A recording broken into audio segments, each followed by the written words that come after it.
Hi friends, price Lord. எல்லாம் எப்படி இருக்கீங்க? நல்லா இருக்கலாம். ஓகே ஃப்ரெண்ட்ஸ், இன்னைக்கு ஆரோக்கியமான சட்டங்களில் 42வது சட்டம் பார்க்க போகிறோம் ஃப்ரெண்ட்ஸ். என்ன சட்டம்னா சாராயம் குடிக்கக்கூடாது. இன்னொரு டைம் சொல்கிறோம் ஃப்ரெண்ட்ஸ், சாராயம் குடிக்கக்கூடாது. எப்பயும் போல் ஒரு குட்டி பாட்டு பாட போகிறோம், ஒரு குட்டி வசனம் வாசிக்க போகிறோம், ஒரு குட்டி கருத்து பார்க்க போகிறோம் ஃப்ரெண்ட்ஸ். வாங்க ஃப்ரெண்ட்ஸ், நம்ம எல்லாம் சேர்ந்து பண்ணலாம் ஃப்ரெண்ட்ஸ். வாங்க. குடிவெறி களியாட்டும் அடியோடு அகற்றி விட்டேன்.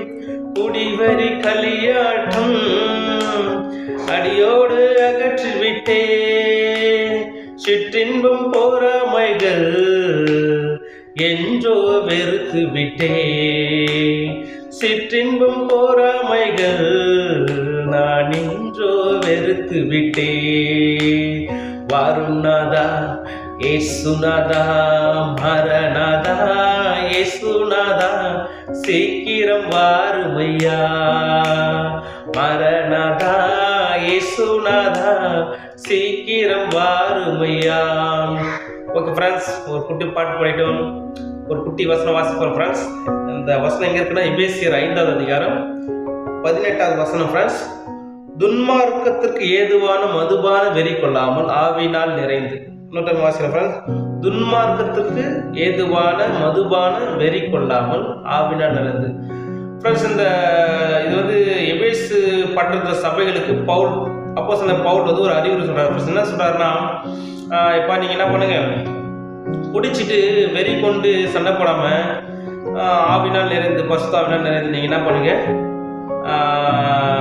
சமாதானமா சந்தோஷமா அன்பா ஒரு அன்பா ஒற்றுமையான்னு சொல்லிட்டு அவர் வந்து பவுல் வந்து அந்த எபேசு பட்டண சபைகளுக்கு எதிராக ஃப்ரெண்ட்ஸ் தான் ஃப்ரெண்ட்ஸ் இந்த வசனோட கருத்து. ஓகே ஃப்ரெண்ட்ஸ், நம்ம ஒரு தாட்ஸ் ஃப்ரெண்ட்ஸ் நான் விரும்புகிறோம் ஃப்ரெண்ட்ஸ். என்ன தாட்ஸ்னா ஃப்ரெண்ட்ஸ், நான் சாராயம் குடிக்கக்கூடாது. இதை பற்றி தான் ஒரு தாட்ஸ் கூட சார் நான் விரும்புகிறேன் ஃப்ரெண்ட்ஸ். ஃப்ரெண்ட்ஸ், நம்ம வந்து சாராயம் குடிக்கக்கூடாது ஃப்ரெண்ட்ஸ். சாராயம் குடிக்கிறதுனால நமக்கு வர பின்விளைவுகள் வந்து ஒரு 3 பார்க்க போகிறோம் ஃப்ரெண்ட்ஸ். ஃபஸ்ட்டு என்னென்னா ஃப்ரெண்ட்ஸ், ஃபஸ்ட்டு விஷயம் என்னென்னா, சாராயம் குடிக்கும்போது நமக்கு உடலில் உள்ள பாகங்கள், உடல் உறுப்புகள் ஆட்டோமேட்டிக்காக போகணும் ஃப்ரெண்ட்ஸ். அது ஒரு நாள் நம்ம கெட்டு கெட்டு கெட்டு கெட்டு ஒரு நாள் அது கிட்னியாலும் சரி, இதயமானாலும் சரி, நுரையீரலாலும் சரி, இன்னும் உடல் பாகங்கள் ஒன்றுன்னா ஃப்ரெண்ட்ஸ் அது உடனே தெரியாது. ஆனால் அது குடிக்க குடிக்க குடிக்க குடிக்க அது வந்து உடல் பாகங்கள்லாம் அது கெட்டு போக போகணும் ஃப்ரெண்ட்ஸ். உடல் பாகங்கள்லாம் எல்லாம் என்ன பண்ணுவோம், செயலேருந்து அது கெட்டு போகும் ஃப்ரெண்ட்ஸ். கெட்டு போகும்போது நம்ம சில பேர் நிறைய சில பேர் பார்த்தீங்கன்னா சின்ன வயசுலேயே ஒரு 30-35 வயசுலேயே குடிக்க அடிமையாகிட்டு குடிச்சு சில பேர் சீக்கிரமாக இறந்து போயிடறாங்க ஃப்ரெண்ட்ஸ். அவங்க இறந்து போயிடறாங்க. அதனால் ரொம்ப கஷ்டம் ஃப்ரெண்ட்ஸ். இந்த ஃபஸ்ட்டு குடிக்க சாராயம் குடிக்கூடாது ஃப்ரெண்ட்ஸ். அது குடித்தா ஃபஸ்ட்டு உடலுக்கு ரொம்ப கேடு ஃப்ரெண்ட்ஸ். நிறைய பேர் என்ன பண்ணுவாங்க, ஒய்ஃப் கிட்ட சண்டை போட்டாங்கன்னா, சில பேர் பண பிரச்சனைனா, சில பேர் பிஸ்னஸ் தோல்வினா, சில பேர் ஏதோ மன அழுத்தனா, உடனே அவங்க எடுக்கிற டிசிஷன் என்ன, போவோம் சரக்கு போடுவோம், சாராயம் குடிப்போம், கொஞ்சம் நிம்மதியாக இருக்கலாம்னு சொல்லிட்டு அவங்க என்ன பண்ணுறாங்க ஃப்ரெண்ட்ஸ், நம்ம தவறான முடிவு எடுத்து அது போய்ட்டு அந்த சாராயம் குடிக்கிறாங்க. குடிக்கும்போது அது அவங்க உடலுக்கே, அது உடலில் ஒவ்வொரு உறுப்பு கெட்டு போய் உடலுக்கு அது பெரிய ஒரு கேடாக இருக்குது ஃப்ரெண்ட்ஸ். அது வந்து உடலுக்கு ஒரு பெரிய ஆபத்தாக முடியுது. இதனால் ஃப்ரெண்ட்ஸ், நம்ம என்ன சுச்சுவேஷன், எந்த பிஸ்னஸ் தோல்வியோ இல்லை வீட்டில் பிரச்சனையோ இல்லை என்ன பிரச்சனையோ இருந்தாலும் ஃப்ரெண்ட்ஸ், நண்பர்களுடைய ஏமாற்றத்தில் எந்த சுச்சுவேஷன் தான் ஃப்ரெண்ட்ஸ், நம்ம சாராயம் குடிக்கவே கூடாது ஃப்ரெண்ட்ஸ். நம்ம அந்த டைம் என்ன பண்ணோம், ஒரு சபைகளோட போயிட்டு சர்ச்சில் சகோதர கூட பேசலாம், கூடி ஜெபிக்கலாம், அப்படின்னு நல்லா நம்ம இருக்கிற திக் ஃப்ரெண்டு, ரொம்ப பெஸ்ட் ஃப்ரெண்டை கூட நம்ம விஷயத்தை ஷேர் பண்ணலாம். அதை விட்டு நம்ம போய் சாராயம் குடிக்க ஃப்ரெண்ட்ஸ், அது உடலுக்கு கேடு. இரண்டாவதுன்னா ஃப்ரெண்ட்ஸ், அது வந்து சாராயம் குடிக்கிறதுனால முதல் விளைவு வந்து உடலுக்கு கேடு. ரெண்டாவது விளைவுனா சாராயம் குடிக்கிறதுனால பணம் லாஸ் ஆகுது ஃப்ரெண்ட்ஸ். நிறைய பேர் பார்த்தீங்கன்னா டெய்லியும் கஷ்டப்பட்டு ஓய்க்கிறாங்க, மூட்டை தூக்குறாங்க, கஷ்டப்பட்டு என்னென்ன வேலையை செய்கிறாங்க, கஷ்டப்பட்டு ஓய்ச்சி அதை போய்ட்டு ஈஸியாக என்ன பண்ணுறாங்க ஃப்ரெண்ட்ஸ், அவங்க ஒரு நாளைக்கு 1000, 2000, 1000, 500, 2000 குடிக்கிறாங்க ஃப்ரெண்ட்ஸ். அதனால் ஃப்ரெண்ட்ஸ், பணம் வந்து நம்ம டெய்லியும் பணம் ஒரு நாளைக்கு ஒரு 500 கணக்கு வச்சா கூட மாதம் 15,000 ஃப்ரெண்ட்ஸ். அதுக்கப்புறம் ஃப்ரெண்ட்ஸ் என்னென்னா, ஒரு அந்த சாராயம் குடித்தனா பணம் வீணாக போகுது ஃப்ரெண்ட்ஸ். நம்ம பணம் அந்த 500 எடுத்து வீட்டில் வந்து 1 கிலோ கறி எடுத்து அன்பா மனைவியோட பிள்ளைகளோடு நம்ம சாப்பிட்டு சந்தோஷமாக அப்பா அம்மாவோட சாப்பிட்டு சந்தோஷமாக ஹாப்பியாக இருக்கலாம் ஃப்ரெண்ட்ஸ். அந்த 500 ரூபா போய் சரக்கு குடிக்கிறதுனா வீட்லேயும் பிரச்சனை, உடலுக்கும் பிரச்சனை, பணம் வந்து சீக்கிரமாக கரைஞ்சிடும் ஃப்ரெண்ட்ஸ். அதனால் கடைசி காலத்தில் பார்த்தீங்கன்னா பணம் இல்லாமல் நம்ம சொந்த பந்தம் மதிக்க மாட்டாங்க, பெத்த பிள்ளைகளும் மதிக்க மாட்டாங்க, கட்டின மணி கூட மதிக்காது ஃப்ரெண்ட்ஸ். நம்ம வந்து என்ன உங்க கூட நிறைய ஒரு டைம் ஷேர் பண்ணியிருக்கோம் ஃப்ரெண்ட்ஸ். பாதி குணம் 50% குணம் 50% பணம் ஃப்ரெண்ட்ஸ். ரெண்டுமே ஈக்குவலாக இருந்தால் ஒரு வெற்றியில் வாய்ப்பு முடியும் ஃப்ரெண்ட்ஸ். அதனால் குடிக்கிறதுனால இரண்டாவது பின்விளைவு என்னன்னா பணம் வந்து வீணாக போகுது ஃப்ரெண்ட்ஸ். அதனால் ஃப்ரெண்ட்ஸ் நம்ம இன்னைக்கு நல்லா இருக்குது, உடல் நல்லா இருக்குது, நீ சம்பாதிக்கணும். அது ஒரு 50 வயசோ ஒரு 55 வயசோ இல்லை 50 வயசோ ஆகும்போது நம்மளால் வந்து உடல் நல்ல குறைவு ஏற்படும் போது, அப்படி இல்லை நம்மளால் உழைக்க முடியாத சுச்சுவேஷன் வரும்போது நம்ம அப்போ ஃபீல் பண்ணி எந்த பிரயோஜனம் ஃப்ரெண்ட்ஸ். அதனால் நம்ம கண்டிப்பாக நம்ம சம்பாதிக்கும் போதே நம்ம வீட்டு மனைவியோட பிள்ளைகளோட சந்தோஷமாக இருக்கணும். அதே டைமில் ஃப்ரெண்ட்ஸ் நம்ம அந்த கொஞ்சம் பணம் சேமிப்பு நம்ம சேர்த்து வச்சுக்கணும் ஃப்ரெண்ட்ஸ். ஓகே ஃப்ரெண்ட்ஸ், இது ரெண்டாவது பணம் வீணாக போகும். இது ரெண்டாவது தாட்ஸ் ஃப்ரெண்ட்ஸ். மூணாவது ஒரு பின்விளைவு என்னன்னா குடும்பம் மனைவி பிள்ளைகள் கைவிடப்படுறாங்க, மனைவி கைவிடப்படுறாங்க ஃப்ரெண்ட்ஸ். மூணாவது பிள்ளை என்னன்னா சாராயம் குடிக்கிறதுனால நம்ம என்ன பண்ணுறாங்க, நிறைய பேர் என்ன பண்ணுறாங்க, சாராயம் போய் எந்த பிரச்சனை அது ஏதோ சொன்னாங்க ஃப்ரெண்ட்ஸ். நம்ம வீட்லேயே பிரச்சனை, இங்கே வேலை மேலே பிரச்சனை, வேறு எங்கே ஒரு அன்பர் மந்தி பிரச்சனை வரும்போது என்ன பண்ணுறாங்க, அவன் சாராயம் குடிச்சு அவங்க என்ன பண்ண பணம் வந்து செலவழிச்சு சில பேர் சுச்சுவேஷன் வரும்போது சில பேர் வேலைக்கே போகாம எப்பவுமே யாராச்சும் கடன் வாங்கி பணம் சாராயம் குடிச்சு கடைசி அவங்க மனைவி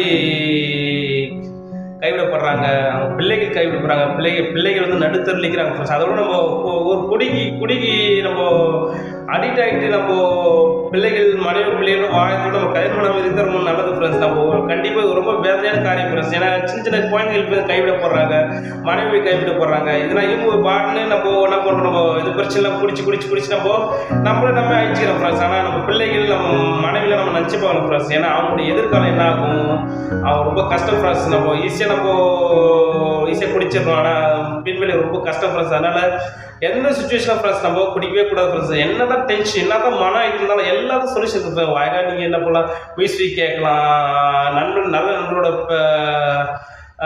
ஷேர் பண்ணலாம், அதுக்கப்புறம் நல்ல ஃப்ரெண்ட்ஷிப் வச்சுக்கலாம் ஃப்ரெண்ட்ஸ். ஓகே ஃப்ரெண்ட்ஸ், இது மூணாவது. ஃபர்ஸ்ட் வந்து உடல் நல கேடு ஏற்படும், ரெண்டாவது வந்து பணம் வீணாகும், மூணாவது வந்து ஃப்ரெண்ட்ஸ் நம்ம பிரிவினைகள் வரும் ஃப்ரெண்ட்ஸ்.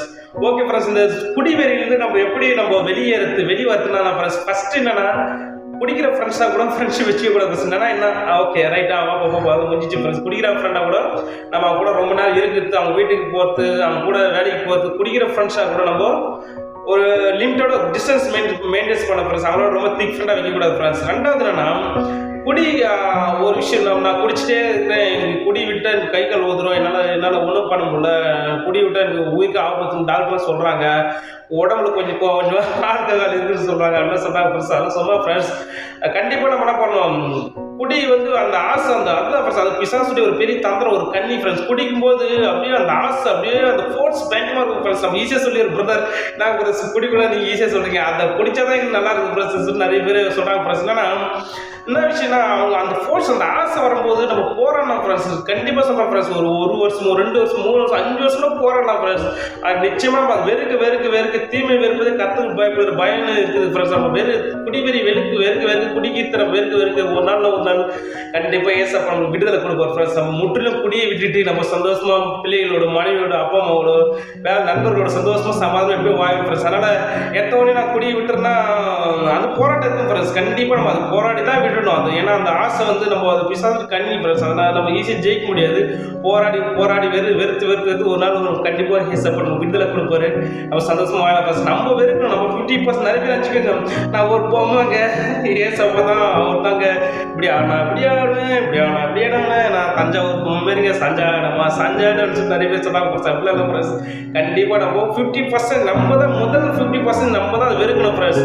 நம்ம முயற்சி தான் ஃபர்ஸ்ட் 50% நம்முடைய முயற்சி தான் ஃப்ரெண்ட்ஸ். அதுக்கப்புறம் தான் கடவுள் வந்து 50% உதவி செய்வார் ஃப்ரெண்ட்ஸ். நம்ம 50% நம்ம வெறுக்காம வெறுக்காம குடிக்கிற ஃப்ரெண்டை கூட ஃப்ரெண்ட்ஷிப் வச்சுட்டு நம்ம பாட்டு நம்ம கடவுளை கடவுள் விடுதாங்கன்னா கடவுள் மேலே குற்றம் இல்லை, நம்ம தான் குற்றம் ஃப்ரெண்ட்ஸ். அதனால் ஃப்ரெண்ட்ஸ் கண்டிப்பாக நம்ம என்ன பண்ணணும், ஃபஸ்ட்டு குடிக்கிற ஃப்ரெண்ட்ஸை கட் பண்ணணும். குடிக்கிற ஃப்ரெண்ட்ஸை கூட நம்ம சாராயம் குடிக்கிற ஃப்ரெண்ட்ஸை கூட நம்ம அதிகமாக ஃப்ரெண்ட்ஸ் வச்சுக்கூடாது. 2வது நாள் அந்த ஆசை வெறுக்கணும் ஃப்ரெண்ட்ஸ். போராடணும். நம்ம ஒரு நாளும் குடும்ப ஜப்பத்தில் டெம்டே சோதனை நேரத்தில் ஃப்ரெண்டுங்க கூடும்போது நம்ம அதை போராடி நம்ம அதை வெற்றி கொள்ளணும் ஃப்ரெண்ட்ஸ். 50% எது சொன்னாலும் 50% போராடுவது 50% கடல் விடுதலை கொடுப்பாரு ஃப்ரெண்ட்ஸ், வெற்றி கொடுப்பாரு.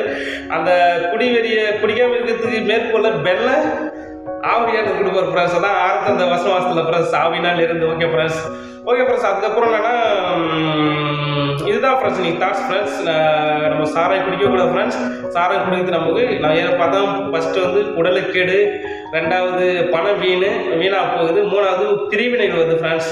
அதுக்கப்புறம் நம்ம விடுறதுக்கு ஃபஸ்ட் என்ன போனோம், குடிக்கிற ஃப்ரெண்ட்ஸை கூட கொஞ்சம் ரொம்ப நெருங்கிய நட்பு வைத்துக்கொள்ளக்கூடாது ஃப்ரெண்ட்ஸ்.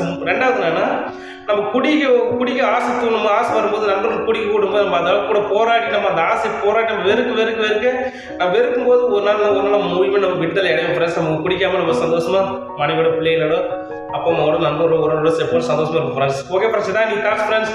இந்த தாட்ஸ் நமக்கு பிரோஜனமாக number friends. Okay friends, bye friends, make a nice day, God bless you, bye friends, bye.